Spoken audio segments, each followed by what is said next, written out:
Hello, welcome to Rakhi vlog. So short and స్వీట్గా Rakhi vlog start అయిపోయింది. ఈరోజు అయితే ఇంకా మా బావ లక్క వచ్చారు. తను రాఖీ కడుతున్నారు బావకి. మా విరాజ్ అయితే ఎంతో కుస్తీ పట్టేవాడిలాగా విన్యాసాలన్నీ చేస్తున్నాడు. ఇంకా అందరం కూడా ఫ్రెష్ అయిపోయి రెడీ అయిపోయి తిన్న తర్వాత అందరూ ఒకేసారి కూర్చొని రాఖీస్ కట్టేసుకుంటున్నాం. మమ్మీ వచ్చేసి మామయ్య కడుతుంది, అక్క వచ్చేసి బావ వాళ్ళకి కట్టేసింది.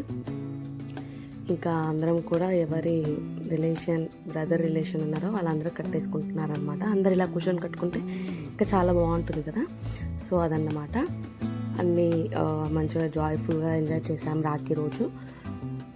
ఒక్కొక్కరం అందరికి కూడా రాఖీ కట్టేసి నివాళి ఇచ్చి ఆశీర్వాదాలు తీసుకోవడం ఇలా చేస్తున్నాం అన్నమాట. ఇంకా తమ్ముడు కూడా వచ్చేసాడు. నేను అక్క కలిసి ఇద్దరం కూడా మా తమ్మునికి రాఖీ కట్టేసాము. ఇంకా టీవీలో పాటలు పెట్టేసాం. విరాజ్ పడుకున్నాడు అన్నమాట. పాపం అప్పటికే ఆఫ్టర్నూన్ అయిపోయింది. పడుకున్న వాడిని లేపి మరి ఇంకా ఫుల్ పాటలు పెట్టేస్తే చాలు లేస్తాడు. డీజే సౌండ్ పెడితే లేచి ఇంకా మోతిచూర్ లడ్డు తింటుండు. ఆ రోజైతే అసలు ఎన్ని లడ్డూలు తిన్నాడో, మోతిచూర్ లడ్డులు. వద్దురా అంటే వినడు. ఇంకా పిల్లలు అంతే కదా. ఇంకా అక్కడ కట్టేసిన తర్వాత మా బాబాయ్ వాళ్ళ ఇంటికి వెళ్ళాము. అక్కడ మా తమ్మునికి బాబాయ్కి అక్కడ కూడా కట్టేసాము. అక్కడ కట్టిన తర్వాత ఆ రోజు ఈవినింగ్ వరకు అక్కడే స్పెండ్ చేసి నెక్స్ట్ డే మమ్మీ వాళ్ళ ఇంటికి వెళ్ళాల్సి వచ్చిందనమాట. ఎందుకంటే బోనాలు ఉన్నాయి.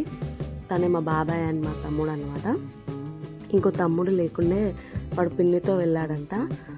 సో పిన్ని కూడా రాఖీ కట్టడానికి వెళ్తుంది కదా, అలా వెళ్ళాడు. ఇంకా అందరం కలిసి ఫొటోస్ తీసేసుకుంటున్నాము. ఇక్కడ మా బాబాయ్ ఫన్నీగా చెప్తాడు అన్నమాట అన్నీ. అందరం అందుకే నవ్వుతున్నాము.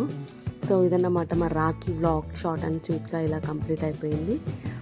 మా స్వీటీ చూసారా, అది డ్రెస్ వచ్చేసి శారీ టైప్లో ఉంటుంది, అదే కావాలని కట్టుకుంది. So this is our 2025 Rakhi vlog. Next time మరి మా చెల్లె వస్తుందో బ్రదర్ వస్తాడో తెలియదు. రాఖీ కట్టే వాళ్ళు వస్తారో కట్టించుకునే వాళ్ళు వస్తారో వెయిటింగ్ అన్నమాట. So thank you for watching. Please do subscribe to సప్రికాస్ లిటిల్ వరల్డ్.